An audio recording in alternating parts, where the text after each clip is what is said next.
మహిళా డాక్టర్ పై జరిగిన దారుణ మారణకాండకు నిరసనగా ఈరోజు ఐఎంఏ వరంగల్ వాళ్ళు ఐఎంఏ కార్యాలయం నుండి ఎంజీఎం వరకు పెద్ద ఎత్తున నిరసన ర్యాలీ చేపట్టి అందరినీ కేఎంసీ వరకు ర్యాలీ చేపట్టి మొత్తం అందరినీ రాష్ట్ర ప్రభుత్వాన్ని కేంద్ర ప్రభుత్వాన్ని వైద్యులకు రక్షణ కల్పించాలని డిమాండ్ చేస్తున్నాం.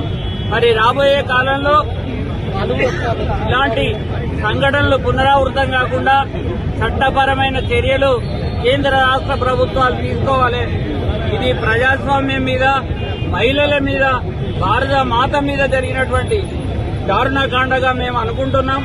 మరి ఎవరైతే ఇంటలెక్చువల్ మేధావులు ఉన్నారో, రాజకీయ పార్టీలు ఉన్నాయో వాటన్నిటికీ అతీతంగా దీని మీద స్పందించి పెద్ద ఎత్తున ర్యాలీలు, నిరసనలు లేకపోతే వైద్యం బంద్ చేయడానికి మేము నిర్ణయం తీసుకోవడం జరిగింది. వెంటనే ప్రధానమంత్రి కాడ నుంచి మొదలు పెడితే ముఖ్యమంత్రి వరకు స్పందించాలి.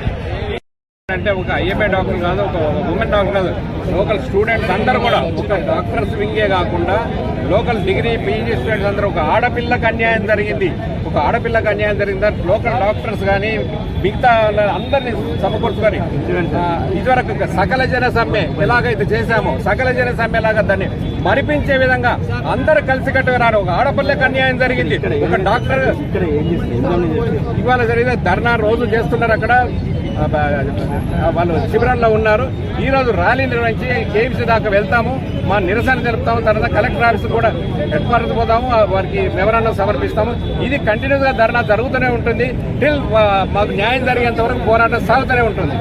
జరిగిన అవమానం, ఒక మహిళకు జరిగిన అవమానంగా మనం దేశం మొత్తం ఎంత ఘోరమైన పరిస్థితిలో ఉంది.